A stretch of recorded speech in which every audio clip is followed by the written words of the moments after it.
शांति प्रातः मुरली बाप दादा मधुबन। मीठे बच्चे, बाप की याद के साथ साथ ज्ञान धन से संपन्न बनो।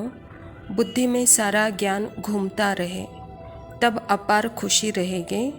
सृष्टि चक्र के ज्ञान से तुम चक्रवर्ती राजा बनेंगे। जब तक अपनी निराकार स्थिति समझ में नहीं आती, तब तक मन बुद्धि संस्कार को सकारात्मक बनाना है। जब हम बाबा की तरफ जाते हैं तो अटेंशन अपने तरफ, आत्मा की तरफ भी आता है।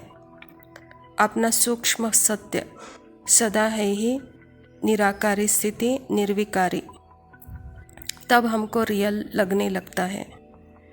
अगर अभी भी वह रियल नहीं लग रहा है तो उसका कारण है मन बुद्धि संस्कार पर ही विश्वास है। मेरा ट्रैगर उसके हाथ में है, तो उसके लिए एक ही तरीका है। किसी भी डाउट के बाबा और मैं एक है, उसके लिए अपने तरफ ही अटेंशन देना है और बाबा की तरफ अटेंशन देना है। मैं जो हूँ, जैसी हूँ, मैं निरसंकल्प हूँ, अपरिवर्तित शक्ति हूँ। बाहर कुछ भी चल रहा है, लेकिन मेरा सत्य, मेरी स्थिति अपरिवर्तनशील है। मन बुद्धि संस्कार कितने भी हलचल में आए, लेकिन मैं आत्मा अचल अडोल हूँ। बाबा से मैं कैसे अलग महसूस होती हूँ? बाबा निरसंकल्प है और मेरा पार्ट संकल्पों से चलता है, तो यही फर्क है बाबा और मेरे में। मैं मन बुद्धि संस्कार का चोला पहना हुआ है और बाबा को यह चोला नहीं है। यही फर्क है मेरे में और बाबा में। तो बाबा भी कहता है कि बच्चे यही ज्ञान के सार में रहो, तो जैसे कि राजा का अनुभव करेंगे, कहता बाबा। प्रश्न है, किन बच्चों को बाप से प्रीत नहीं हो? उत्तर है, जो रो रो नरक में रहने वाले विकारों से प्रीत करते हैं, ऐसे मनुष्यों को बाप से प्रीत हो नहीं सकती। तुम बच्चों ने बाप को पहचाना है, इसीलिए तुम्हारी प्रीत बाप से है। परमात्मा की दृष्टि हमारे प्रति कैसी है?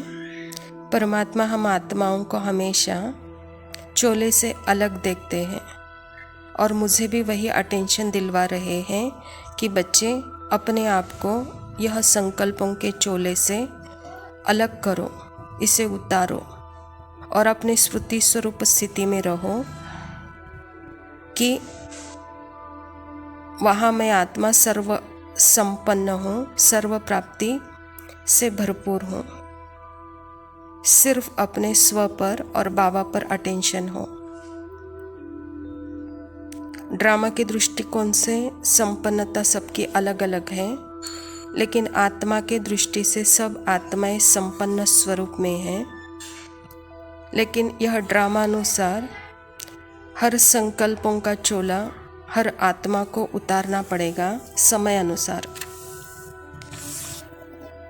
ड्रामा में जस्टिस है, ड्रामा में लॉजिक है, क्रिएशन है मेरे संकल्पों की, यह ड्रामा। तो ड्रामा यह परमात्मा ने नहीं लिखा है, यह बना बनाया ड्रामा है।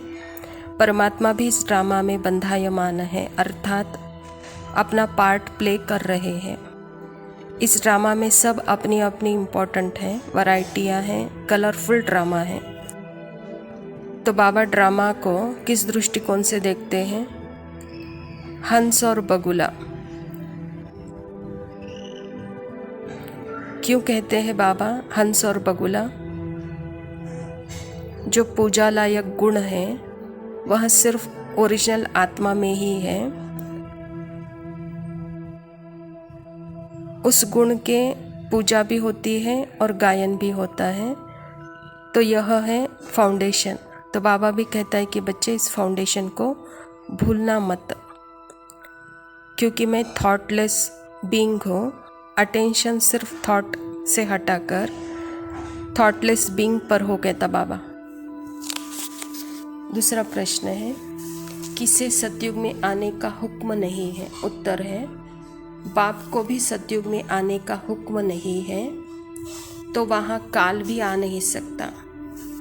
जैसे रावण को सतयुग में आने का हुक्म नहीं है, ऐसे बाबा भी कहते हैं कि मुझे भी सतयुग में आने का हुक्म नहीं है। बाबा तो तुम्हें सुखधाम का लायक बनाकर घर चले जाते हैं, उन्हें लिमिट मिली हुई है। यह कालखंड है ही बीइंग में रहने का।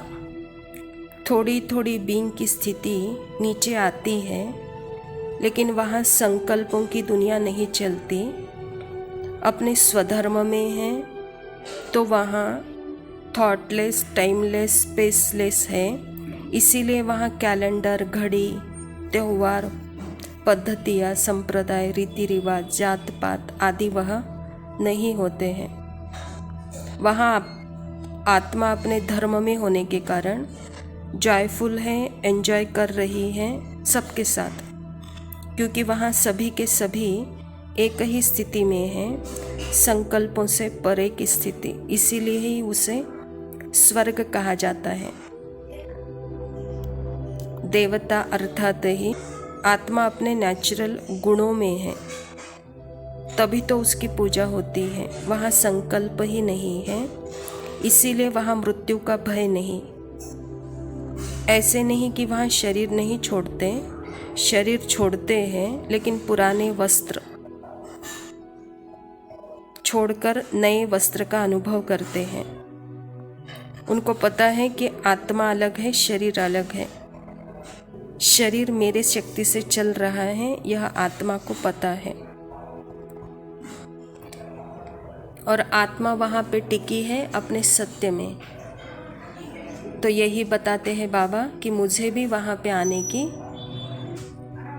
हुक्म नहीं कहता बाबा, क्योंकि मेरा पार्ट मात्र संगम पर है। धारणा के लिए मुख्य सार है, बुद्धि में सदैव रहे कि हम जा रहे हैं। हमारी नैया का लंगर इस पुरानी दुनिया से उठ चुका है। हम हैं रूहानी यात्रा पर, यही यात्रा करनी और करानी है। ड्रामा में आत्मा को अपने आत्मिक स्मृति पर अटेंशन देने का समय अभी है। अभी तक यह पता नहीं था कि मैं आत्मा समय के बंधन में बंधी हुई थी, संकल्पों के बंधन में बंधी हुई थी, देह के संबंधों के बंधन में बंधी हुई थी।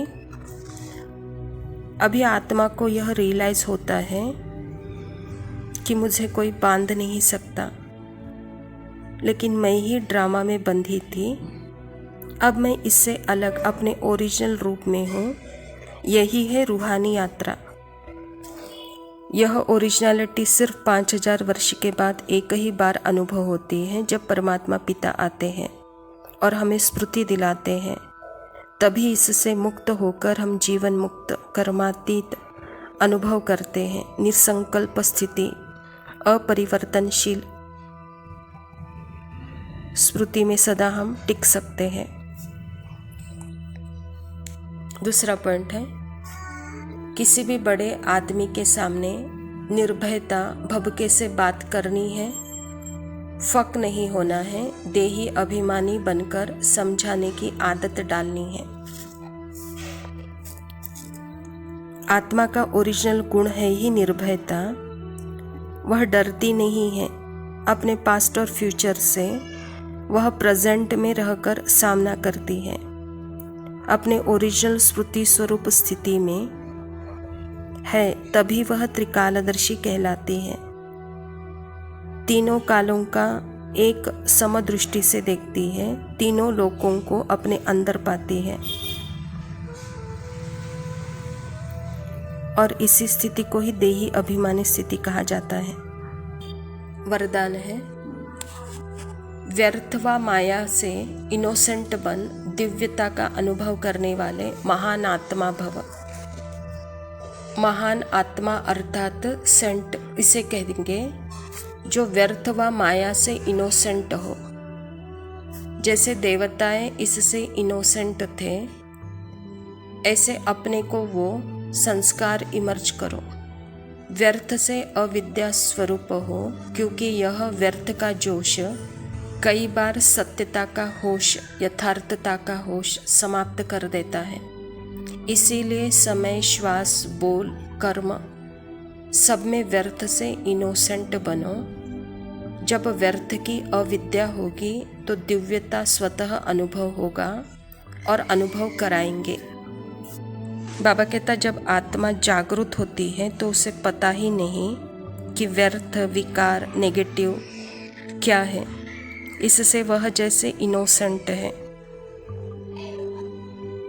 प्रैक्टिकल में हमें पार्ट में तो पता होता है सब कुछ, लेकिन हम इनोसेंट बनते हैं अभी। लेकिन देवताएं सदा व्यर्थ के संकल्पों से, विकारों से, नेगेटिव से इनोसेंट है। जैसे छोटा बच्चा होता है, उसके सामने क्रोध करो तो वह हंसता है, क्योंकि वह क्रोध से इनोसेंट है, उसकी अविद्या है। तो अपने इस दिव्यता का अनुभव करो, कहता बाबा। स्लोगन है, फर्स्ट डिवीजन में आना है तो ब्रह्मा बाप के कदम पर कदम रखो। ब्रह्मा बाबा को और मम्मा को जब आत्मा के सत्य के बारे में शिव बाबा से पता चला तो वह पार्ट को जैसे साइड किया। उन्हें मालूम था कि भविष्य में लक्ष्मी नारायण बनने वाले हैं, लेकिन आत्मा की स्मृति इतनी ओरिजिनल और नेचुरल की कि अपने पार्ट को डुप्लीकेट बनाकर उसे हटा दिया, अर्थात उसका स्वरूप नहीं बने। ऐसे मम्मा बाबा प्रैक्टिकल में, ओरिजिनल में, प्रेजेंट में अनुभव किया। प्रेजेंट पार्ट में वह मनुष्य सृष्टि के पिता होते हुए भी, जगदम्बा सरस्वती का पार्ट मम्मा प्ले करते हुए भी यह पार्ट डुप्लीकेट है और ओरिजिनल स्थिति आत्मा का स्वस्वरूप है। तो उस स्वस्वरूप में सदा वह टिके रहे, पार्ट के मयपन में कभी नहीं आए। वहाँ पे मम्मा बाबा दोनों भी निमित्त निर्माण, निराकारी, निर्विकारी, निरअहंकारी स्थिति का पार्ट प्ले कर रहे थे। तो ऐसे ही हमको भी मम्मा बाबा के कदम पर कदम रख कर चलना है। अच्छा, मीठे मीठे सिकिलदे बच्चों प्रति मात पिता बाप दादा का याद, प्यार और गुड मॉर्निंग। रूहानी बाप की रूहानी बच्चों को नमस्ते। हम रूहानी बच्चों की रूहानी बाप दादा को याद, प्यार और नमस्ते। लव यू बाबा, शुक्रिया। देखो मोहब्बत जवान है,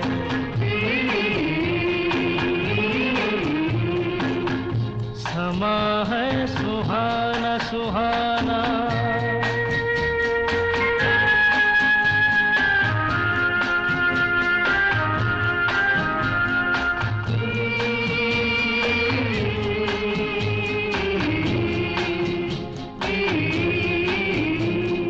कह रही है नजर नजर से अफसाने, कह रही है नजर नजर से अफसाने। हो रहा है असर कि जिसको दिल जाने। देखो ये दिल की अजब दास्तां है, नजर बोलती है, दिल बेजुबान है।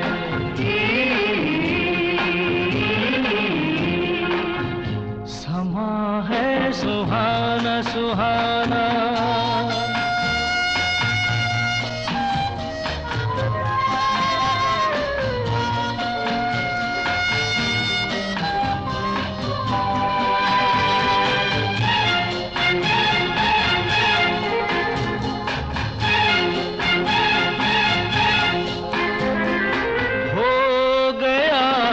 मिलन दिलों का मस्ताना,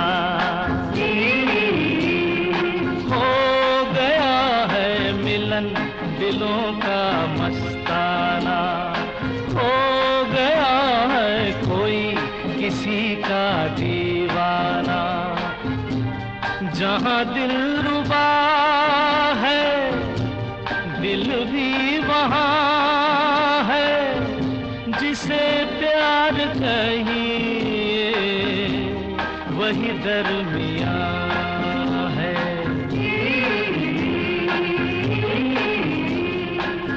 समा है सुहाना सुहाना, नशे में जहाँ है, किसी को किसी की खबर ही कहाँ है। हर दिल में देखो मोहब्बत जवान